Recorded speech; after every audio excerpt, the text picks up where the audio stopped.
سيداتي سادتي المندوبون الموقرون أصحاب السعادة، أرحب بكم side events from our perspective. It shows that countries of origin and countries of destination can work together very closely in order to meet common objectives. تحقيق أهداف مشتركة، والكثير من ذلك يرتكز في لدينا نظم الهجرة الدولية، ولكن لدينا اتفاقيات ثنائية في مجالات أخرى، وهي مسألة يمكن أن نفخر بها جميعا. وحجر زاوية في ضمان الهجرة المنتظمة والتعاون الدولي، وعلى ضوء هذه الهجرة كما قلت حالات in Qatar. The state of Qatar hosts about 2 million migrant workers, of whom 250,000 are Filipinos. The two countries share the same goals to support the protection of migrant workers' rights. With this in mind, and with the aim of implementing the GCM, our countries have worked together to reform the sponsorship system and develop a migration policy to better protect migrant workers. This side event aims to highlight the strong partnership between the Philippines and Qatar in the welfare of migrant workers, and specifically will discuss the relationship between the two countries regarding the implementation of Objectives 6, 10, and 23 of the GCM. We are very, very fortunate today and privileged to be joined by a distinguished panel. I will just read their names. We have His Excellency Mohammed Hassan Al Obaidli, Undersecretary of the Ministry of Labor, Qatar. We have His Excellency Paul Raymond Cortes, Assistant Secretary of the Department of Foreign Affairs, Philippines. We have Mr. Mohammed Al Atik, the Director General of the Department of Passport and Expatriates Affairs, Ministry of Interior. We have Miss Amy Pope. I'm very sorry, I read the wrong name. Mr. Ali Ahmad Al Kuwairi, Ministry of Interior. We have Miss Amy Pope, DDG of IOM. We have Mr. Max Tunyon, Head of the Project Office, IOL Qatar. And finally, we have Ms. Paula Camili, Global Director for Campaigns, BWI. I am Evan Garcia, the Philippine Permanent Representative in Geneva, to UN in Geneva, and I will be moderating today. As we have very, very limited time, let me first put forward some guide questions which the panelists might wish to consider. First, what kind of migration policy reforms are expected from countries of origin to comply with Objectives 6 and 10 of the Global Compact on Migration? Next, what is expected from a country of destination to be able to harmonize its immigration policies with the policies of the country of origin and Objectives 6 and 10 of the GCM? And finally, what will the Philippines and Qatar work on to fulfill these expectations, and what best practices have we seen emerge so far? Now, may I invite His Excellency Mohammed Hassan Al Obaidli. And Mr. Undersecretary, you have the floor.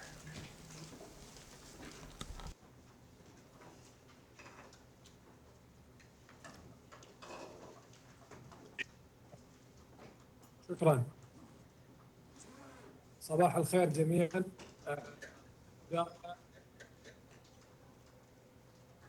بداية أعتذر عن عدم حضور شخصيا للمشاركة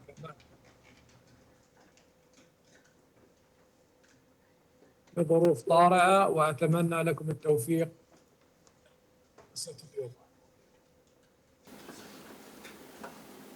حيث يهدف الحدث إلى تأكيد التزام البلدين بمواصلة العمل معا من ضمان التوظيف العادل والعمل اللائق في ممر استخدام بين الفلبين وقطر. وأغتنم هذه المناسبة لتأكيد حرص دولة قطر على تعزيز التعاون المشترك مع جمهورية الفلبين وجميع الدول والمنظمات وأصحاب المصلحة المعنيين من أجل تحقيق أهداف الاتفاق العالمي للهجرة migration, and according to the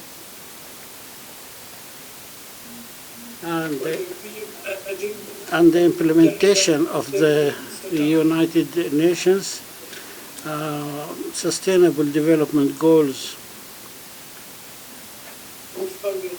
الروابط الوطنية القطرية القائمة على احترام حقوق الإنسان وتعزيز التعاون الدولي وعملا بأهداف رؤية قطر الوطنية 2030 الرامية إلى حماية العمال ودعم حقوقهم باعتبارهم طاقة منتجة تساهم في تحقيق التنمية الشاملة في دولة قطر.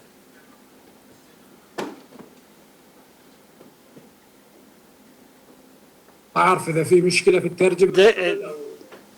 No, there is a problem in the voice. The voice comes interrupted remittently.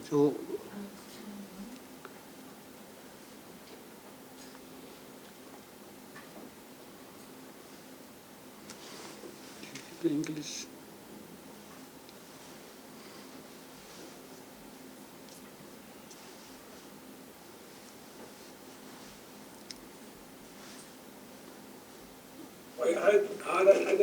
This objective is to emphasize in what has been the important achievements in the field of just moral employment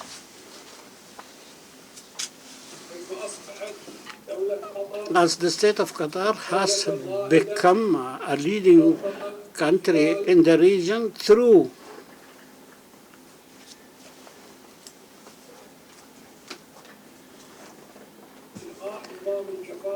the deletion of the question, the system of sponsorship, the implementation of basic radical reforms in the rules and regulations in consonance with an ambitious agenda to build a modern labor market, competitive, that could attract skilled laborers and provide decent work to each and all by adopting the minimum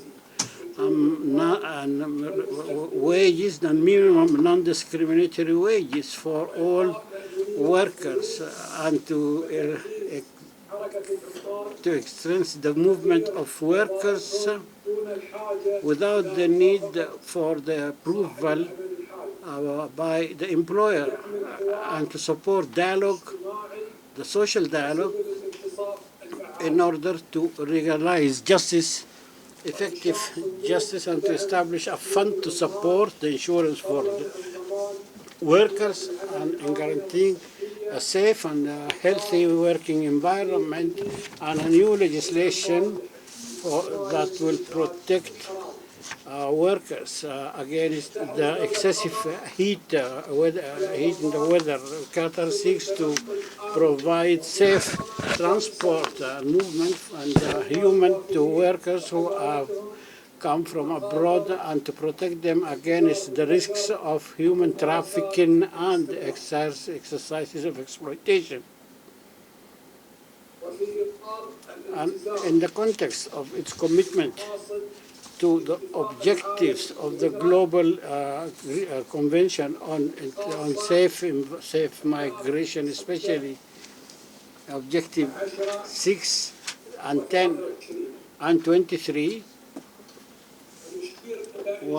refer to the establishment of the mechanism of Qatar with the countries that are exporting workers, and through it we can complete the arrangements and the measures, and to sign the contracts electronically before the arrival of the worker to the State of Qatar, and to enable him of reading the contract in his native language and knowing the condition of employment while he is still in his home country, which will increase transparency in the employment and to provide the necessary protection for the workers, and to avoid they are being exploited through devious means. The Ministry of Work implements several initiatives to combat the fees charged for recruitment, and in addition to the corridors for just employment and enhancing the necessary protection in the field of construction, hospitality, and security. The State of Qatar also deploys effective and great efforts to combat human trafficking and radical work. The National Commission to combat the trafficking of persons has been established, and which is specialized by drawing a national plan to combat human trafficking and to follow up its implementation,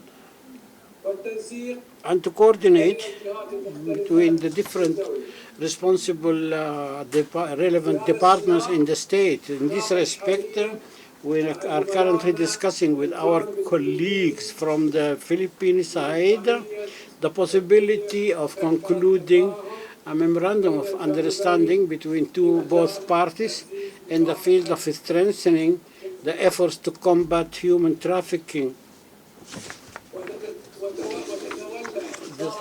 The Ministry of Labor in Qatar is responsible for continuous coordination with the Philippine Minister of Labor through a series of meetings between the joint commissions based on the agreement concluded between both countries, Qatar and the Philippines, which seeks to regulate the system of importing laborers and to provide legal protection for the Filipino workers. At this occasion, we emphasize that we are keen on pursuing these efforts and to increase and enhance the coordination and communication with the Republic of the Philippines and all countries that are exporting laborers, in addition to strengthening cooperation with our local international partners, as well as organizations and trade unions of workers in order to improve the mechanism of the governance of migration and to guarantee the just employment, the just and moral employment, as well as combating human trafficking. In conclusion, allow me to express my deep thanks and gratitude to all the parties participating in our meeting today. I hope that it will be a chance to exchange views, experiences, and to strengthen international partnerships amongst us. So I thank you for your kind attention. Peace and God's blessings be upon all of you. Thank you very much. شكرا سعادة الوكيل. Very heartened by your expression تشجعنا بإعرابكم عن الالتزام on improving the working conditions of Filipino and other foreign migrant workers in your country. Now I will turn to His Excellency Paul Raymond Cortes on my left, Assistant Secretary of the Department of Foreign Affairs of the Philippines. Paul. Thank you very much. Excellency Muhammad Hassan Al-Ubaidli, Excellencies from the Diplomatic Corps, honorable guests, esteemed resource persons, colleagues, good morning. Given the importance that the Philippines places on its citizens who choose to migrate and work overseas, the Philippines has continually pushed for the protection of our migrant workers in various international fora. Whether it be bilateral or multilateral discussions, the welfare of migrants and overseas Filipinos will always be a strategic rallying point in Philippine foreign policy. This is the impetus for the Philippines' strong participation in the drafting exercise for the GCM. We pushed for the strong migration protection, including fair and ethical recruitment, decent work and respect for human rights, and measures prohibiting the confiscation of passports of migrants. Happily, our country's efforts to have these serious issues addressed in the GCM were not in vain. The international community is particularly riveted in the perceived labor-related challenges of hosting perhaps the largest of sporting events in the world, the 2022 World Cup in Doha, Qatar. In response, Qatar has embarked on ambitious labor reform programs to drastically restructure its labor sector, even if this meant dismantling time-honored labor practices and systems such as the kafala. Qatar's commitment towards improving the welfare of migrant workers may be seen as a global recognition that migration is a shared responsibility of members of the international community, be they sending, receiving, and even transit states. The bold measures undertaken by Qatar under the wise leadership of His Highness the Emir Sheikh Tamim bin Hamad Al Thani are so welcomed and lauded by so many countries, even the Philippines. The unanimous adoption of the GCM is a triumph of a human spirit because it is the right thing to do. Countries that were once on the opposite sides of the spectrum of the issue on migration and migrant protection are now able to work together as partners in migration governance. This rings true for both Qatar and the Philippines. Both have joined forces to face many issues affecting Philippine migrant workers, leading to many reforms in the country via formal and informal consultations. One major reform introduced by Qatar was the establishment of the QVC, or the Qatar Visa Center, in the Philippines on the 25th of September 2019. This has significantly helped the Philippines and Qatar in averting illegal recruitment and human trafficking for Doha-bound overseas Filipinos.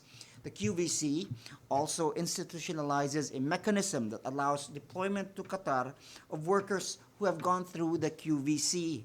This initiative ensures that all workers, which include household service workers who are bound to work for Qatar, are properly documented and only come from the country of origin and not from transit or third countries. In many ways, the QVC may be regarded as a good model for the prevention of trafficking and illegal recruitment worthy of emulation by other countries of destination.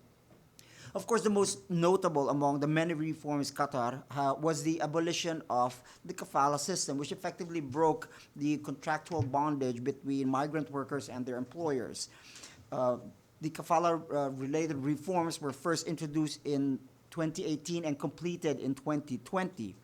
The abolition of Qatar of the exit permits is another, which truly helped the Philippines in the repatriation efforts, particularly at the height of the COVID-19 pandemic in 2020. The stringent formalities in the form of exit permits to depart Qatar would have presented so much challenges to our nationals during the repatriation program, as the permission of the individual or company's sponsors required Filipinos before they could leave the country. This development has allowed us to bring home some 4,500 distressed Filipino migrants between May 2020 and February 2022 via 15 special commercial flights. Qatar's abolition also of the NOC, or the No Objection Certificate, now permits the transfer of employment on site without having to exit Qatar first and return with a new work visa for work purposes.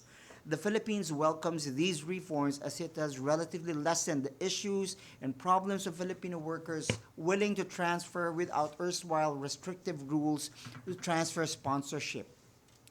The Philippines and Qatar, both signatories of the GCM, a common framework of the blueprint on which to cooperate on migration governance. Considering these, there's still much has to be done. As His Excellency had mentioned, both the Philippines and Qatar are discussing an MOU, or a Memorandum of Understanding to combat human trafficking, and this shows and reflects exactly how Qatar is willing to go, how far they're willing to go in terms of migrant protection with the Philippines. In closing, the Philippines thanks its partners and friends from the international community and NGOs who are joining us today, and long-lost friends as well. We thank Qatar for making this forum happen, and the Philippines deeply appreciates your continued support and goodwill. Thank you very much. Thank you, Asek. Well, you hear very clearly that the Philippines is on its side, fully committed to reciprocity in cooperation with Qatar. We think this is the kind of model that countries of destination and origin should try to pursue elsewhere in the Gulf and other parts of the world. Next, I would like to call on Mr. Ali Ahmad Al-Kuwari, Ministry of Interior of Qatar.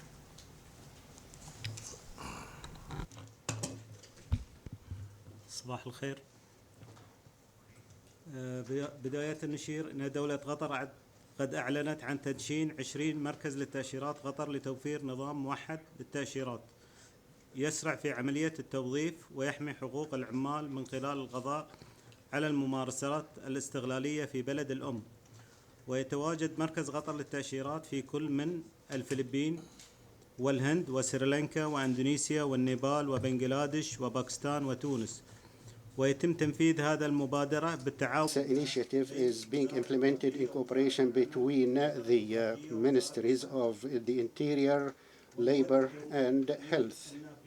Would like to state that in our attempt to improve the legal and legislative environment in light of the work labor as well as the inlets and exits of the workers and the newcomers in line with international relevant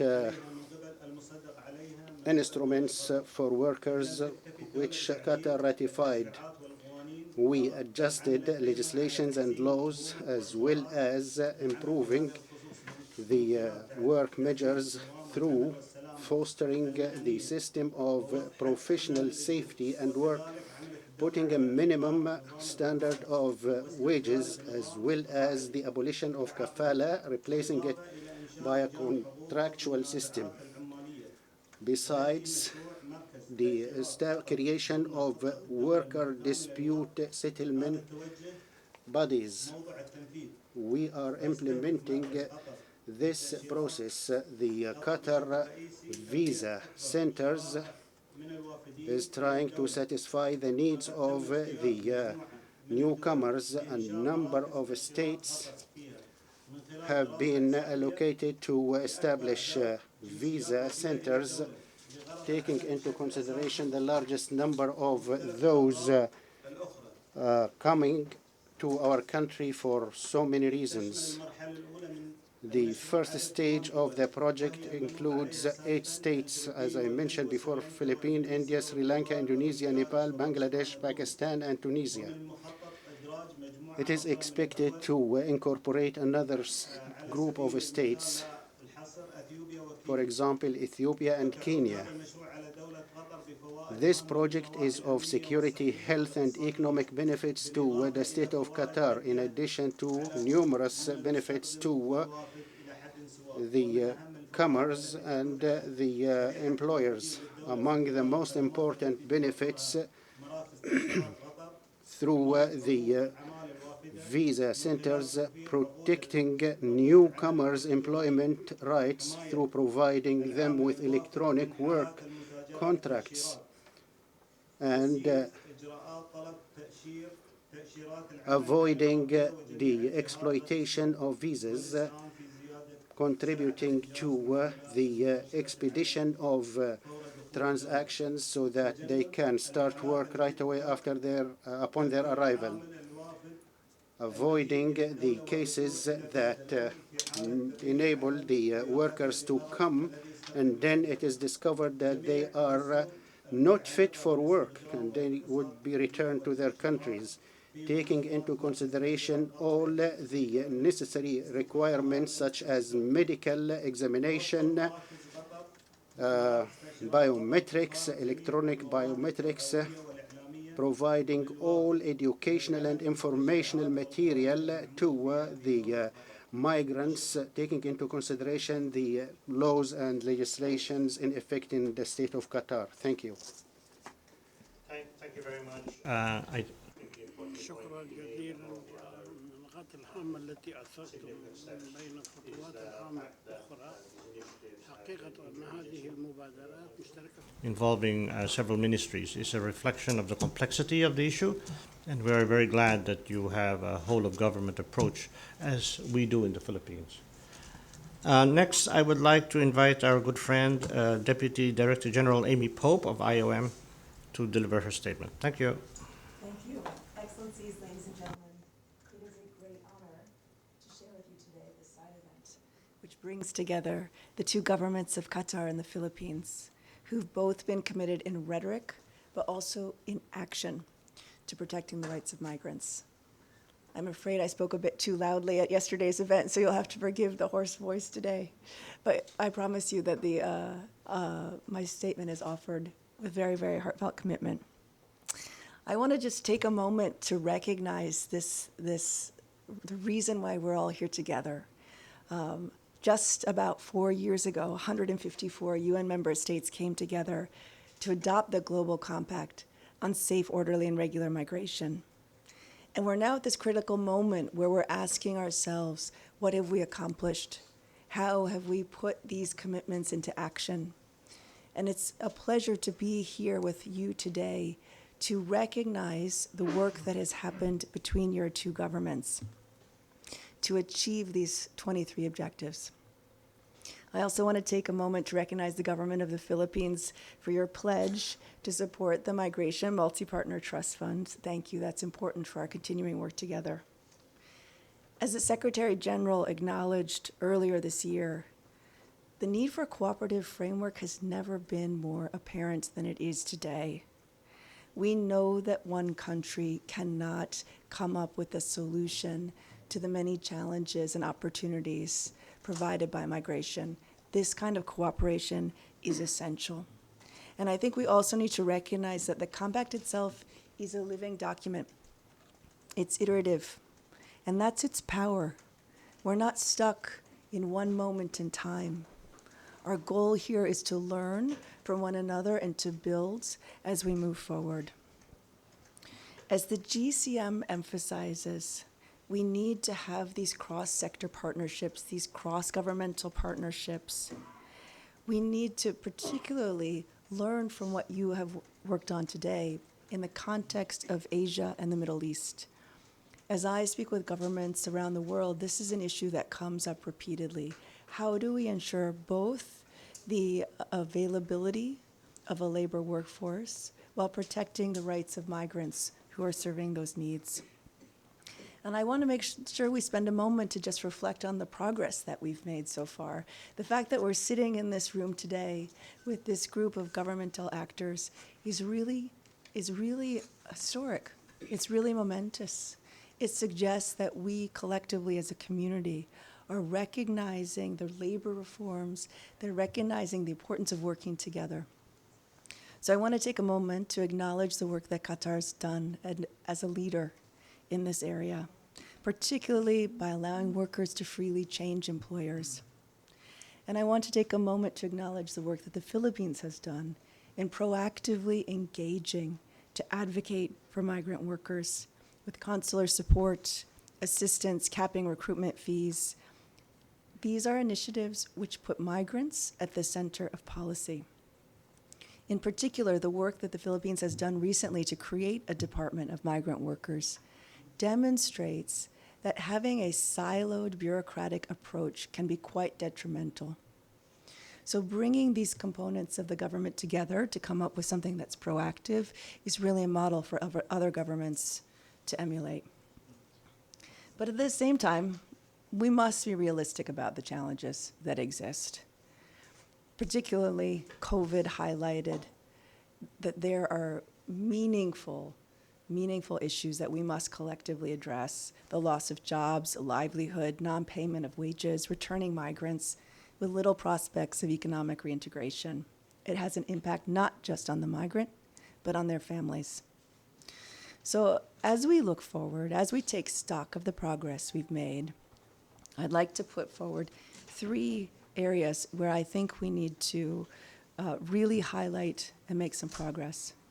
First, we must intensify the government-to-government collaboration, whether it's recruitment, social protection, occupational safety and health, employment contracts, wage protection, remittances, and importantly, return and reintegration.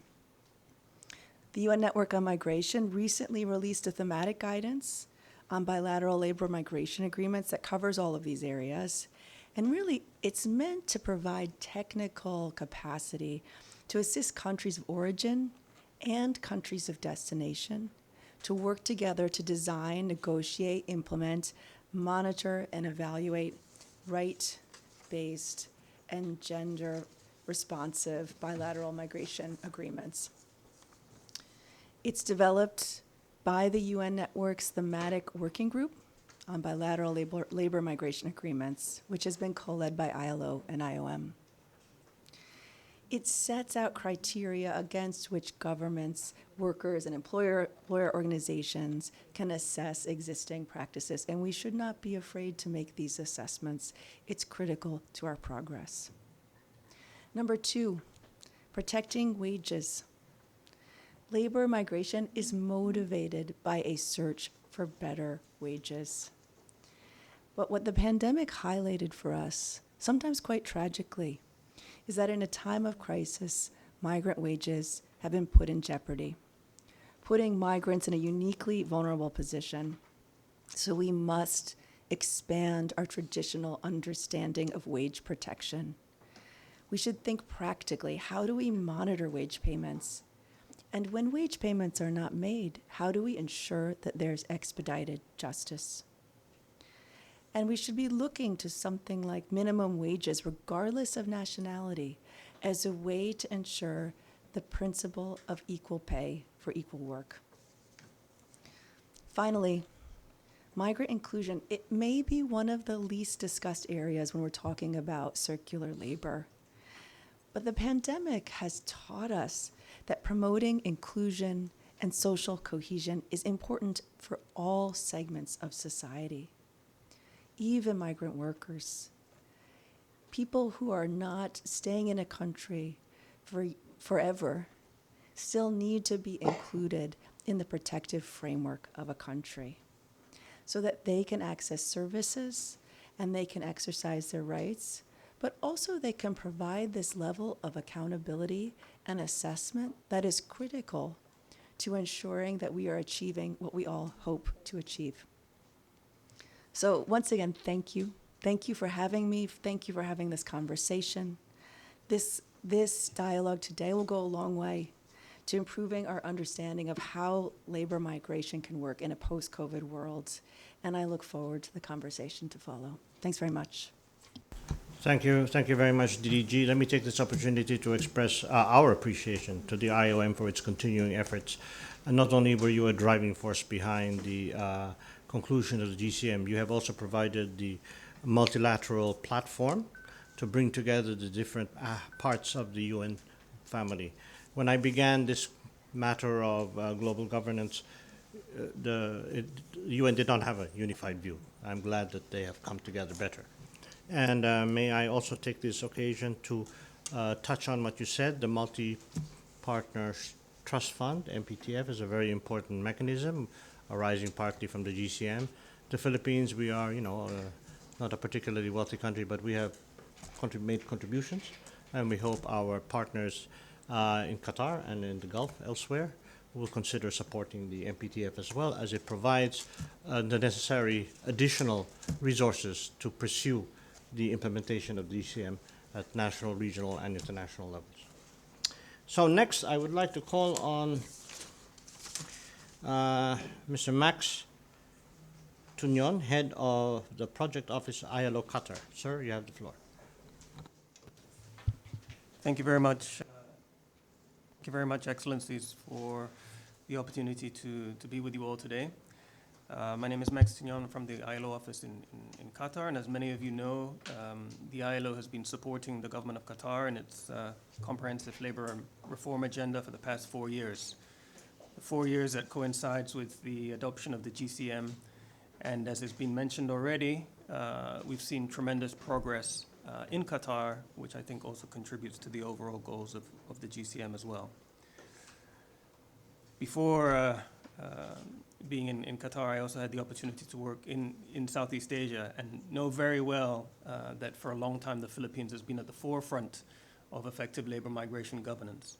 So I think this is a very unique conversation between two sets of actors, two governments that are really committed to the delivery of the GCM objectives.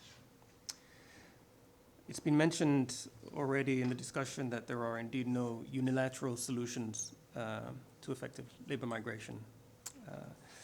And laws have been adopted, and despite a lot of reflection that these laws are not being implemented, I think there is sufficient evidence now that indeed workers are beginning to benefit from a number of these reforms. The number of workers who have changed jobs, the number of workers who have seen their wages increase due to the minimum wage adopted just a few years ago. We've also seen recently strong action taken by the authorities in Qatar to crack down on recruitment agencies that are not compliant with the legislation. That's having a real effect on the lives of hundreds of thousands of workers. But in addition to the role of government, I want to really speak about how, in fact, or remind us all that there is also a need for a whole of society approach. One of the things that we've been helping to facilitate in Qatar over the past few years is more engagement with trade unions and civil society organizations. For example, in February and March of this year, we facilitated two large trade union delegations from Africa and Asia, including from the Philippines, to visit Qatar, meet with the various stakeholders, see the progress, but also identify challenges and put forward their recommendations on how things could further be improved. In addition, together with the Ministry of Labor, with the Undersecretary Mohammed Al-Ubaidli, there is a quarterly meeting with Migrant Forum Asia, a coalition of NGOs from across Asia hosted in Manila. We feel that this is really an essential part of the reform agenda. It's not only the laws that are being adopted, but also how the government is going about it that is impressive, with a degree of openness and transparency to cooperation with social partners. Where I think we still have room to grow and room to progress is more cooperation with the private sector. We want to make sure that there is indeed a demand for fair recruitment, and specifically the employer pays model, that workers should not be bearing the cost of recruitment, but this is the responsibility of employers. This is already in law in both of the countries, in Qatar and the Philippines, but not sufficiently in practice. The ILO, with the Ministry of Labor and the Qatar Chamber of Commerce and Industry, as well as the Institute for Human Rights and Business, have developed toolkits for the private sector on how they can do their due diligence and ensure fair recruitment in their supply chains. This was originally adopted a couple of years ago for the hospitality sector, and currently we're now adopting it for all sectors, different sectors. And we've also conducted a very comprehensive pilot in the construction sector, looking at fair recruitment between Bangladesh and Qatar, but mapping out the actors down to the village level, mapping out the processes, and developing tools that can certainly be replicated in other migration corridors. I think, as I said, there are not enough companies that are aware of their responsibilities and how to go about conducting this due diligence. And so we are very keen to expand that network, not only directly with companies, but also through institutions like the Qatar Chamber of Commerce and Industry, as well as the Ministry of Labor. I think I'd like to also point out there's also the Supreme Committee on Delivery and Legacy, who are responsible for the delivery of the World Cup, who have also been major actors when it comes to not only decent working conditions for workers, but the fair recruitment process. And I think they have demonstrated in the past years how they can use their leverage over their contractors and suppliers to ensure a commitment to the employer pays model. And I hope that we'll have time in a moment to speak about some of the initiatives that the Supreme Committee has adopted, especially when it comes to the reimbursement of recruitment fees. So those are some reflections, but really want to underscore the need for a whole of society approach and the need to engage further still going forward with the private sector. Thank you very much. Thank you. Indeed, we all laud the role that the ILO has taken in many initiatives with relation not just to migrant workers, but to fair conditions of work in general. And we do agree that we should look more at the private sector, since, of course, the private sector is a prime motivator, not only in recruitment, but also in shaping the future of the labor market. So it's totally agree that that is something that we should look at together. Now, I would like to invite Madame Paula Comili, Global Director for Campaigns at the BWI. Madam, you have the floor. Thank you. Good morning, Your Excellencies, distinguished guests, partners, participants. It's my pleasure to represent in this for the BWI at this side event. For those of you who don't know much about the BWI, we are the Global Union Federation representing workers in construction, building, wood and forestry, and allied sectors. And for us, in our sectors, migration is a labor issue. It can't be otherwise. In construction, migrants have long been a source of labor, and protecting their trade union and other rights is important at all stages of migration. That BWI engagement is in line with and complementary to the GCM to achieve decent work gains and to achieve the most effective outcomes for migrant workers from the stage of recruitment. We cooperate whenever possible with employers and multinational companies, with national authorities and governments in countries of origin and in countries of destination, and of course with the ILO. And Qatar is a shining example of this. BWI 10 years ago was a pioneer among the global organization in campaigning quite hard for decent work for migrant workers employed on the FIFA World Cup construction sites. Over the years, by opening spaces for dialogue, first with the Supreme Committee for Delivery and Legacy, and immediately after with the Ministry of Labour, this agreement became partnership, critical partnership, and partnership became concrete joint work, and finally decent work gains for migrant workers. So what I've heard so far, and what we all understand, is that this rights journey is not yet complete, both in Qatar and the Philippines, but I really want to acknowledge that under the leadership of the Ministry of Labour and its Undersecretary, important progress has been made, and some of the most far-reaching labour reforms have been achieved. One of the reasons that there has been progress and that we are confident that it will continue is that authorities are willing to engage in dialogue with migrant workers.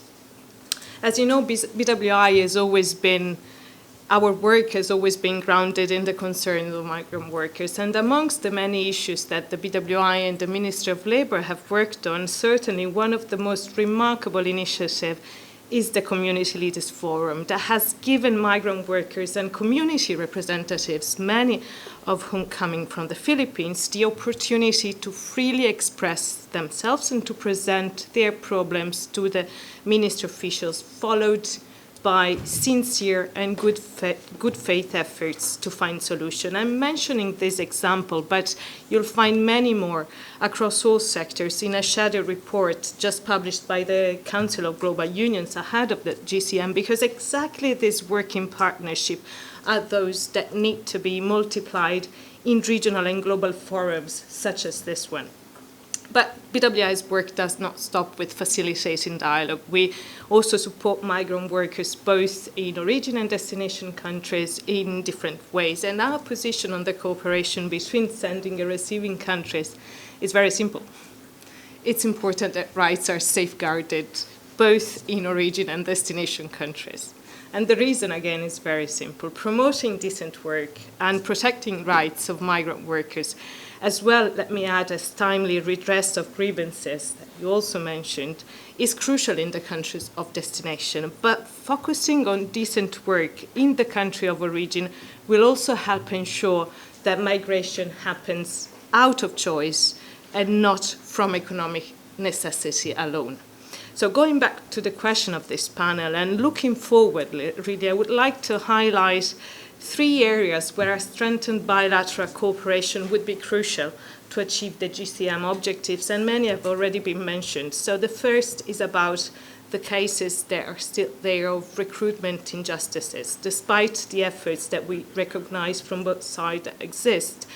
And this comes to abuses of the labor laws, not by all, but by some unscrupulous recruitment agencies who abuse desperation of migrant workers by imposing hefty fees and making false promises, resulting in workers resorting to debt financing of their migration journeys.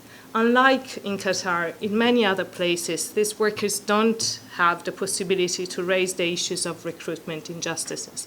The second area is, of course, linked to the global pandemic. And during the pandemic, the vulnerability of migrant workers was further aggravated, and the situation of thousands of workers worsened, especially in terms of wage deprivation and loss of jobs, including in Qatar. Many migrants who returned even to the Philippines on annual leave before the COVID pandemic broke out, they could not return on time due to lockdowns, due to travel restrictions, and subsequently, in many cases, their jobs were terminated, IDs cancelled, leaving them with unpaid wages. Third, looking at the intersection of migration and gender challenges, I think it's probable to assume that about half of the reported 240,000 Filipino migrant workers in Qatar are women, and they work in households and domestic workers. And for such workers, the ratification of the ILO Convention on Violence and Harassment, the Convention 190, and their incorporation into national law would complement labour reforms and give migrant women in particular the tools to seek justice. So in all the 3 cases, and I'm coming to an end, sanctioning abusive behaviour and monitoring of the cases from both ends is important. However, we also know as actors of the civil society that leaving everything to the legal and policy framework is not enough, because workers with their weak socioeconomic position often suffer silently. Experiences around the world and in Qatar shows that the implementation of the labour laws depends, yes, on enforcement from above, but also on the organisation of workers from below and genuine consultation mechanisms, as the ones that are developing. And our history of cooperation shows that results can be achieved when migrant workers and their organisations, management, companies and authorities cooperate on common objectives. Of course, as critical partners, most differences will remain, but I'm sure that when we share the common objectives, and the GCM offers us a great framework for that, and we establish trust, that I'm sure we can work together efficiently and effectively for the benefit of the migrant workers throughout the migration trajectory. And I thank you for this event. Thank you so much for bringing up the important point that we really need to hear the voices of the migrants themselves. International migration governance and reform is not something that should be done to migrants. It's something that should be done with the migrants. And you touched on the pandemic. My country repatriated at great expense and energy 450,000 Filipinos. And now that hopefully the global pandemic situation is calming down, many of them have to be redeployed again to where they were. And so we express our appreciation to the countries that helped us bring our people home and will again hopefully help us in bringing our people forward. Of course, we do agree that migrant workers' organizations and the civil society are not just partners, but key partners in trying to maintain the momentum and improve the quality of our efforts at reform. So, gentlemen and ladies, we have now reached the stage of the open forum. Anybody who wishes to speak, you just put your hand up, identify yourself, and then ask your question or make your point. Excellency. Yes, Excellency.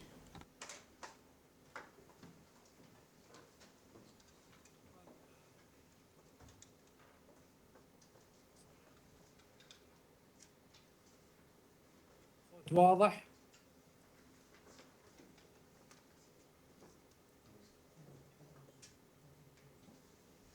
أنا في البداية طبعا أشكر المتحدثين خاصة من منظمة الهجرة الدولية ومن ILO ومن From ILO, IMO, and BWI.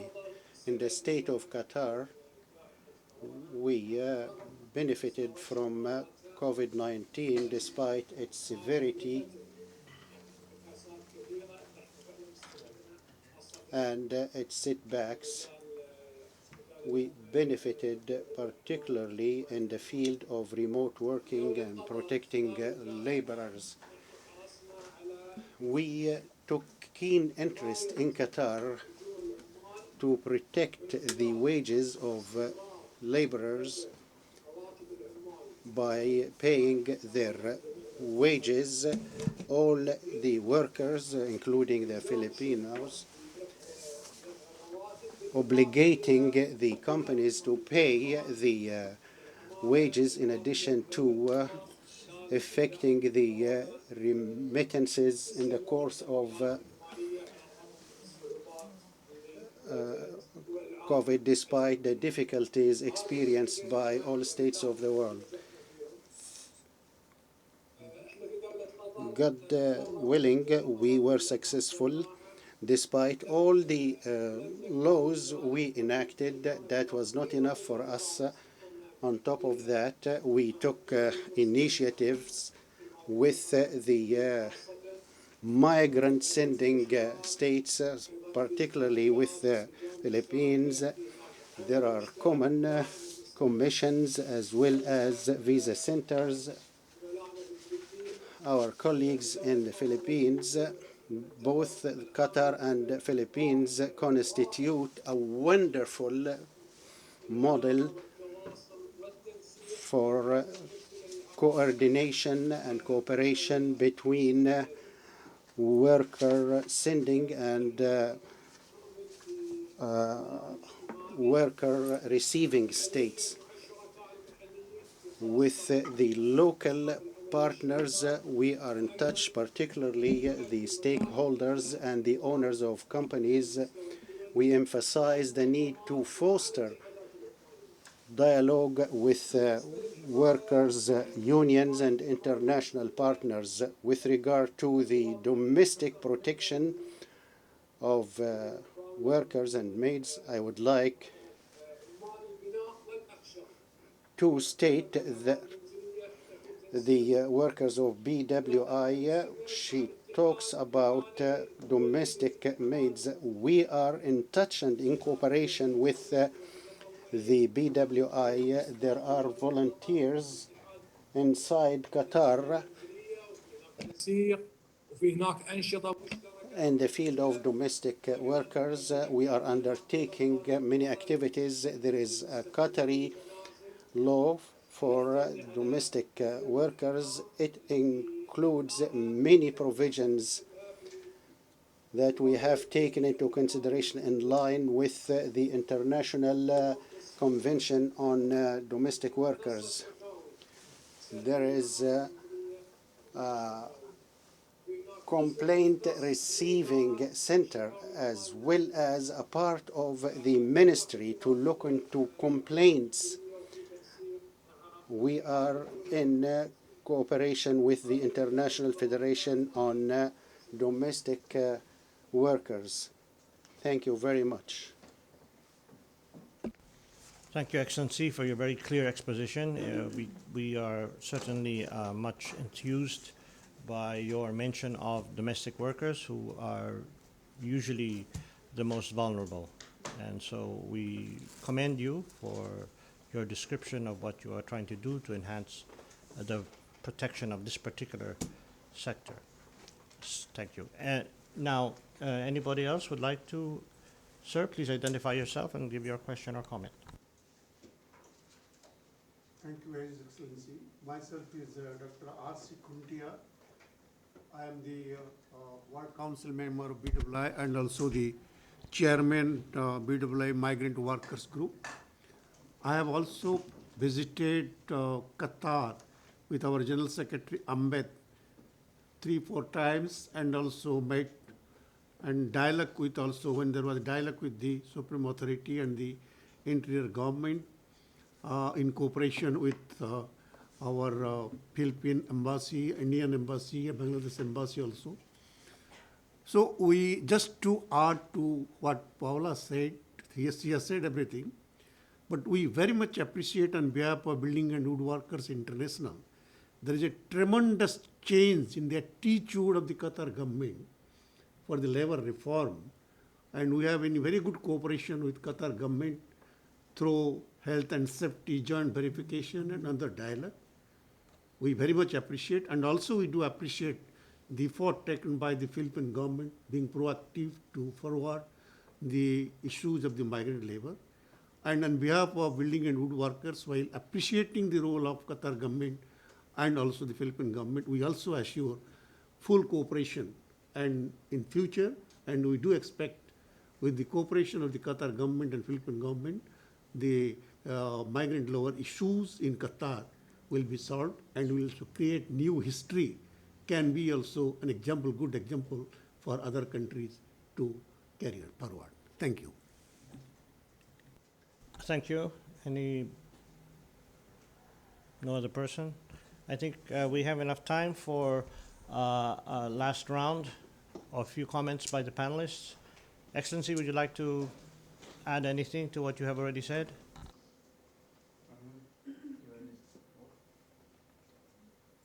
You have a question or comment? Actually, if there were a few minutes, perhaps we could give a quick update on our work at the Supreme Committee, if it's possible. Are we okay on timing, Your Excellency? Yes. Great, thank you very much. My name is Mahmoud Kutab. I oversee the Workers' Welfare Program at the Supreme Committee for Delivery and Legacy. For those who are unaware of the organization, we were established after hosting the World Cup, after we were awarded the hosting, to focus on the infrastructure and the legacy coming out of the World Cup. I also serve as advisor to His Excellency the Chairman of the FIFA Local Organizing Committee on Workers' Welfare and Labor Rights. We've done a significant amount of work, of course, very much aligned with the government on fair and ethical recruitment, as well as safeguarding conditions and ensuring decent work. Our focus primarily was very much on the World Cup stadiums, as all of you are aware, which was roughly around 31,000 workers. And many of the initiatives that we have actually progressed and implemented have now been carried over to the hospitality and the services sector, where we are overseeing about 150,000 approximately service workers. Now, of course, the hospitality sector will be welcoming a significant amount of fans, football associations, dignitaries, so it's going to play a very pivotal role in relation to this. And we're anticipating about 159 to 160 hotels that will be hosting the guests in the World Cup, estimated around 40,000 workers. Now, we have, of course, our program is very much, it oversees significant amount of workforce on various ethnic backgrounds and diversities and so on. And of course, the Filipino community has played a significant role. And I think we need to take a moment to really acknowledge the tremendous impact that they've had on the Qatari society by and large. On the actual hospitality sector, we're roughly around 12.5% of the actual workers that we have now started to engage with are Filipinos. And of course, our standards are very much established to oversee and support them. The social dialogue and the mechanisms that we've established, Workers' Welfare Forums, that we have launched around 113 at peak during the construction phase, have now started to cascade to the hospitality sector. We're working very closely with the ILO, BWI, and other partners to develop training, specific training targeting the hospitality sector staff and resources to support them in their effective dialogue. We have a very comprehensive and unique system, a 4-tier auditing system. that really puts legs on the ground to monitor and enforcement the implementation of Qatari labor law and our standards. One of the things that Max alluded to earlier that we have been very fortunate to have made a dent in is the unethical recruitment practice that is very common, of course, on a global stage. Over 25 million workers are impacted by this practice. In early 2017, we actually launched a program called the Supreme Committee's Universal Reimbursement Scheme, which effectively, to make it as brief and concise as possible, put the burden of proof on companies to convince us through documentation that they've hired ethically. Now, as you can imagine, obviously, with this practice being illegal, very rarely do you find documentation to support this. And so, by and large, what happened after effective engagement and dialogue with these companies over a significant amount of months and in years is about 266 companies have committed to reimbursing nearly $28.5 million to about 47,000 workers, both on the World Cup as well as outside the World Cup program. And to date, $23 million has actually been put back in the pockets of workers. These are actuals that have gone back and have been reimbursed to workers. This is a significant legacy from the World Cup, a testament to Qatar's commitment to really working to improve labor conditions for its migrant workforce. Of course, access to remedy and the grievance systems through the Workers' Welfare Forum, as I mentioned earlier, have been pivotal. And these, of course, the learnings and the success from these programs have been cascaded now to the hospitality sector. Many of the work that we have done as an organization, as I mentioned, has been very much in parallel to the state's labor reforms. And I think this is a testament to the collective effort required to advance the work on human rights and labor rights, where I think governments alone cannot do it. Private sector is very much required to be involved. Quasi-government entities and other players are absolutely required to come together to support these particular initiatives and to leave a lasting legacy, really, and this is really our aim beyond 2022. Thank you, Your Excellency. Oh, thank you so much for that tremendous update. Sure. Perhaps you could privilege us with some report or something in writing. Absolutely, that sure. We can draw from for future reference. Will do. This is the kind of multi-sectoral, polyvalent cooperation that not all countries have been able to do, and Qatar has been able to achieve through, I think, the foresight of the leadership and the hard work of the bureaucracy. So, any other questions? None. I will ask if anybody wants to make a comment, they can add. None. So, we would like to show a short clip on Philippines-Qatar cooperation, with your permission.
I apologize about the sound, but I think you can visually see the kind of high-level interaction we have had, which has done so much to dynamize the bilateral relationship.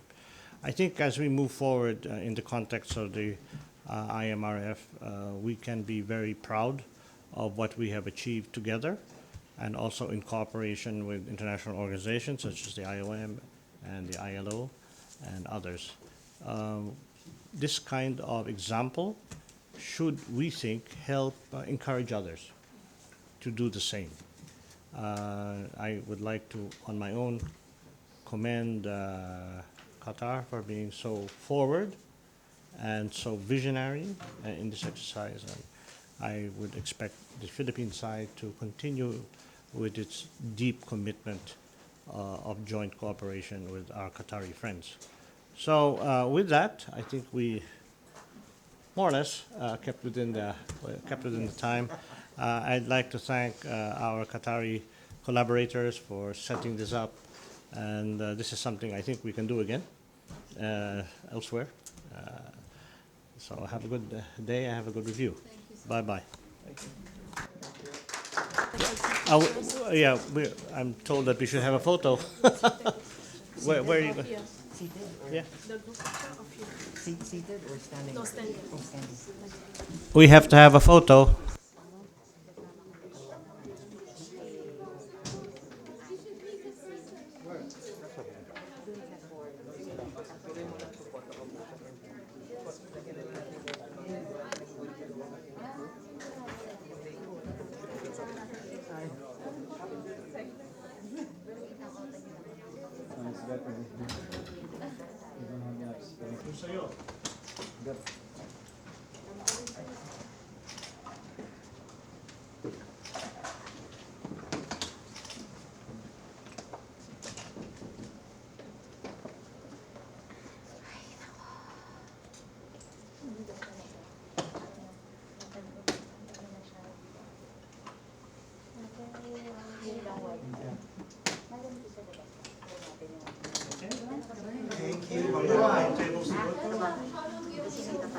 Thank you.